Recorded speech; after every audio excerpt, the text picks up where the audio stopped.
Growing up, I was given everything that I need. Yun yung time na nalaman ko na hindi pala ako pwedeng makapag-college nun. Ako na yung naging instant breadwinner. Videos that will make you wealthy and debt-free.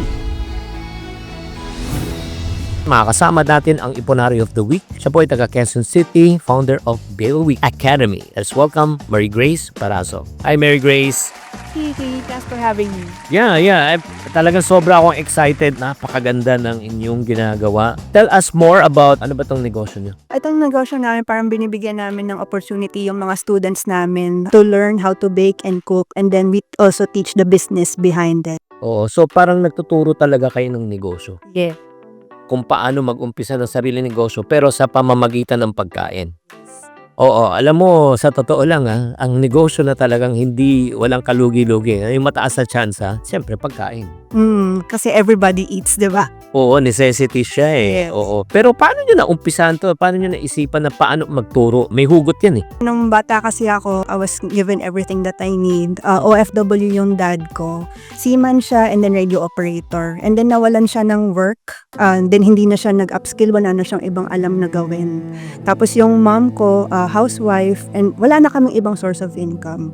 And then, yun yung time na nalaman ko na hindi pala ako pwedeng makapag-college nun. So, yung brother ko, yung nagpaaral sa akin. So again, balik tanaw po tayo. Ang ibig sabihin yan, nung kumikita siya bilang isang OFW, walang problema. Yes. Pagbalik dito, Wala na. hindi na siya nagpatuloy. Ilang taong ka nun nung naranasan nyo na medyo financially challenged na kayo? Nawalan siya ng trabaho, siguro mga 14 ako. Tapos nakapag-aral pa naman akong konti. Tapos naubos na yung ipon. And then, mga 15, 16, ayan, di pala ako makakapag-college. Kaya yun, nag-step up yung brother ko. Siya na yung nagpaaral sa akin. Mga kapatid, ito lang paalala lang po sa inyo. Yan ang realidad, no? Pag tayo po ay may tinatawag na isang income lang at saka active income. The moment you stop working, you stop earning, but your family doesn't stop spending. So, paano nag-step up ang kapatid mo? Ilang taon siya nun? Malayo kasi yung gap ko sa kapatid ko. Siguro mga 12 years. Yung gap namin. So, ako yung bunso.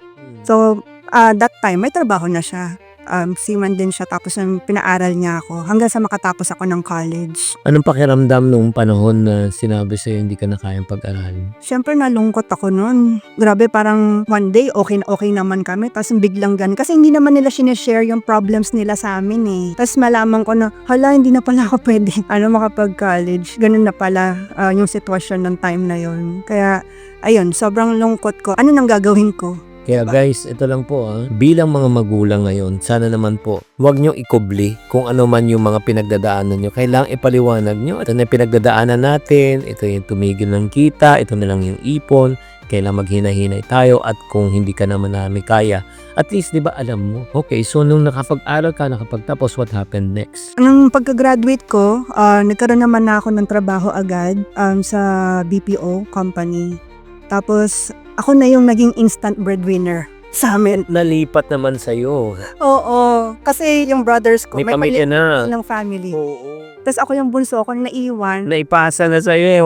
Grabe. Ako na yung instant breadwinner, parang okay ito. Ako na pala sila. Kala ko, pagka-graduate ko, okay na. Sige, makikita na ako, mag-isa, ganyan.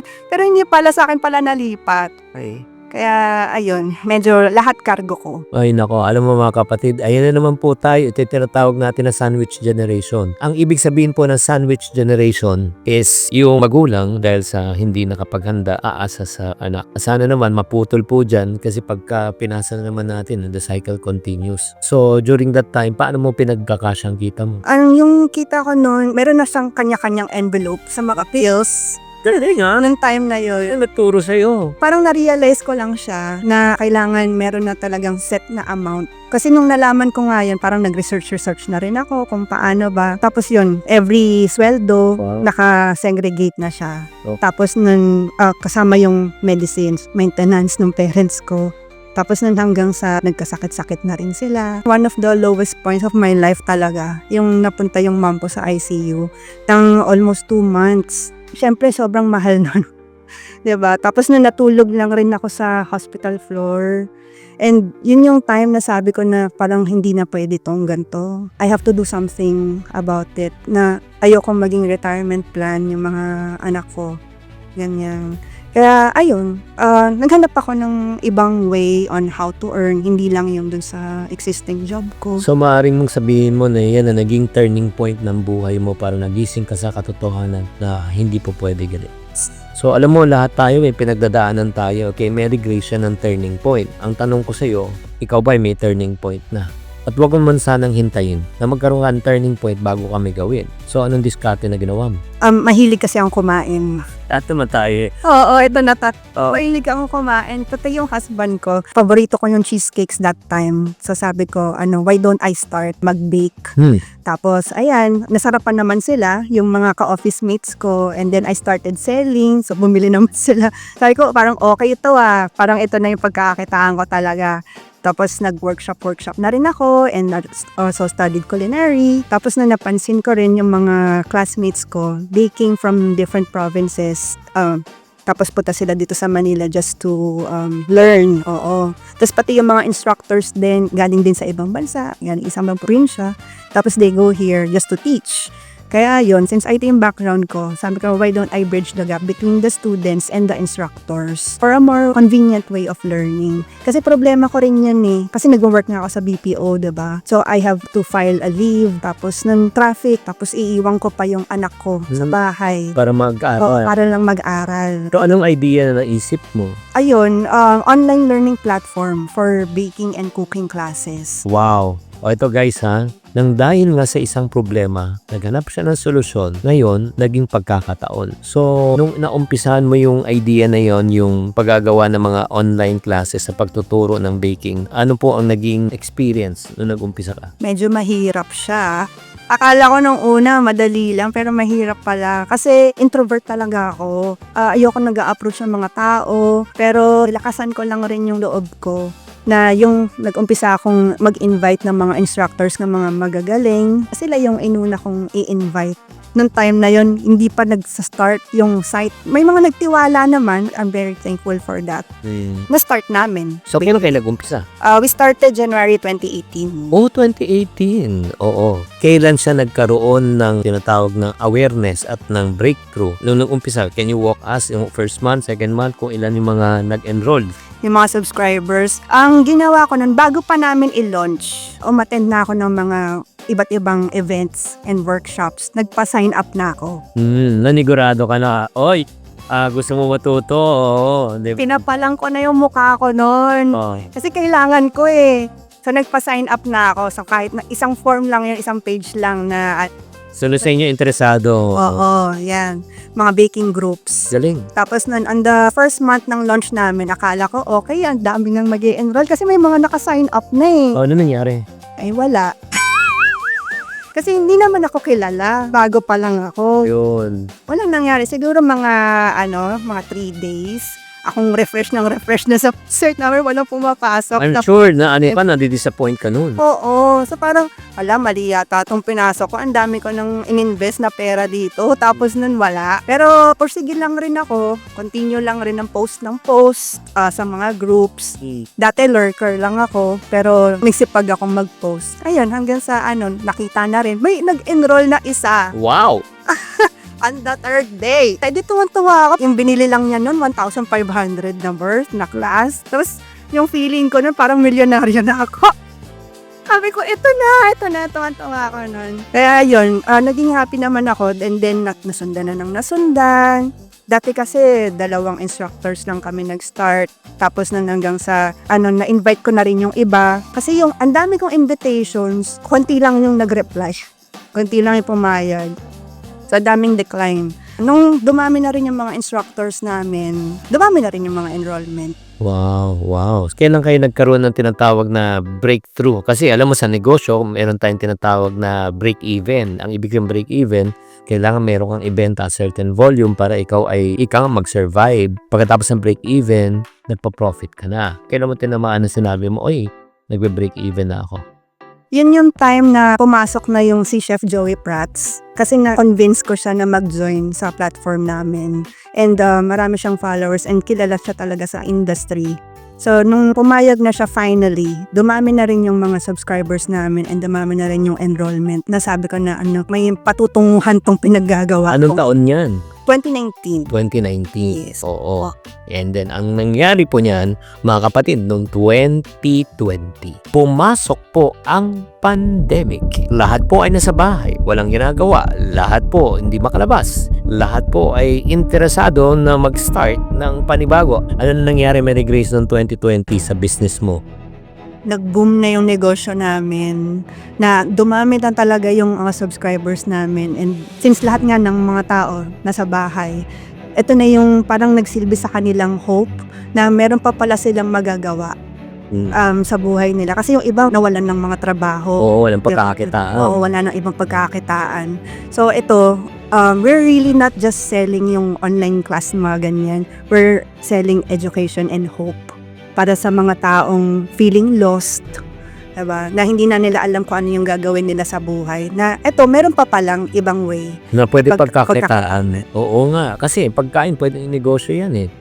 So, pwede ka bang magkwento, okay, during that time, yung mga taong nag-enroll at ginawang negosyo? Yung isang student namin, taga-Japan, she's thankful for the Bailiwick Academy kasi sinalba daw siya ng pandemic. Nag-start siyang magbenta-benta kahit na nasa bahay lang siya. Meron yung plain na bread, tapos meron yung iba may feeling naman. Kasi na-stop din yung work niya nun nung time na yun. So, meron siyang ibang source of income. Isa pang storya, meron pa bang iba? Meron naman yung isa taga-Canada din, caregiver. Tapos, nag-enroll siya sa classes namin and then nagbenta rin siya and then nag-start na mag-supply sa mga groceries, Ano naman yung ginagawa niyang pagkain? mga cakes naman. Cake naman. Wow.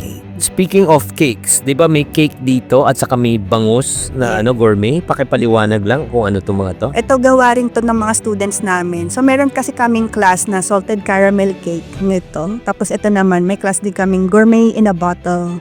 So iba't ibang klase siya, bangus, may tuyo, at iba't iba pa. So these are just yung output ng mga students namin. Itong nagtitinda nitong gourmet bangus, meron na siyang sariling cafe ngayon. Wow. Sa Manila. Yeah, Chunky Chick Cafe, yung pangalan ng store niya. So, yung ibig mo sabihin, nung nag-umpisa siya, wala silang alam sa paggagawa ng gourmet na ganito at saka ng mga cake. Tapos Oo. ito naman, taga Bulacan yung student namin. Alice Salted Caramel Cakes. Wow. Yeah. Oo. Magkano kailangan nilang bayaran para matuto sila na gumawa ng ganyan? Ito po, mga 2,499 yung sa class namin. Tapos ito, mga 3,499. Bebenta ka lang ng 17 bottles. 17 na ganito, bawi ka na. Di ba kayo lugi? Minsan iniisip ko nga ganito, kung nalulugi ba?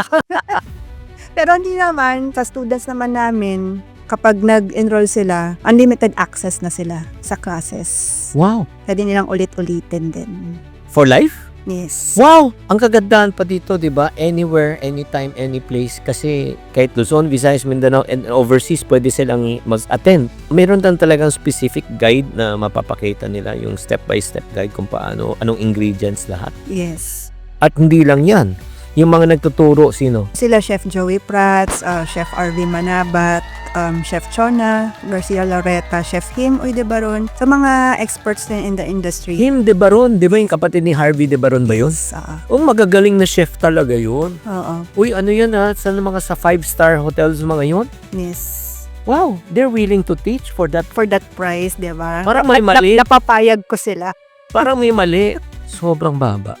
Oo, yun nga rin yung sinasabi. Pero sabi ko sa mga instructors, para naman sa mga students natin na we don't have to charge that much naman. Kasi startups pa lang tong mga students na to eh. Gabi. O sige, later, para sa mga taong interesado na talaga magnegosyo, o OFW ka, nagtatanong ka, ano magandang business, food business, ito yung kagandahan. Ito, bigyan ko kayo ng idea. Kunyari, to start up this bangus, mga magkano kailangan nilang puhunan? Yung minimal lang. Mga 5,000 pwede o 10,000? Yes, pwede. O guys, OFW ka, 10,000 pesos. Diba, pinapadala mo yan buwan-buwan. Maglaan ka ng 10,000 pampuhunan. Pangalawa, mag-enroll yung mga anak mo, asawa mo sa bahay ng kanyang class. Natuto kayo, gumawa kayo. Magbenta kayo, sarili nyong brand. Imagine mo, kung bumenta lang siya ng let's say 50 na bottle na ganito times 200, edi may 10,000 ka na a month. Imagine mo kung nakabenta ka na ng 500 a month, magkano kikita? 100,000 na. Pwede ka na mag for good. Pero magkano po na? 3,500. No-brainer to mga kapatid. At saka ano pang mga courses na pwedeng matutunan? Meron din kaming regional longganisa, dim sum 101. Dim sum! Yes, may dim sum din. Pwede. Ay, Grabe, pati ko alam to. Ngayon alam mo na. Now I know. Oh guys, ano pa pangarap nyo? Marie Grace, super na excited ako. Anong pangarap niyo pa? We're going to make different tools para sa mga students namin kasi tinuruan na namin silang magluto at mag-bake, tapos yung iba ginagawa na nilang negosyo. So we want to help them sa business nila. We're going to develop apps para i-guide sila dun sa business side. Fantastic. So, sige. Paano kayo makukontak, Mary Grace? They can go to our website. That's www.thebailiwickacademy.com. Signing up on our website is free. They just have to input their email address. And then, when they sign up, makaka-receive din sila ng 500 pesos na bonus voucher. So, ang lowest class namin is 999 pesos. So, kung binigyan pa namin kayo ng 500 pesos na voucher, 499 na lang. Grabe.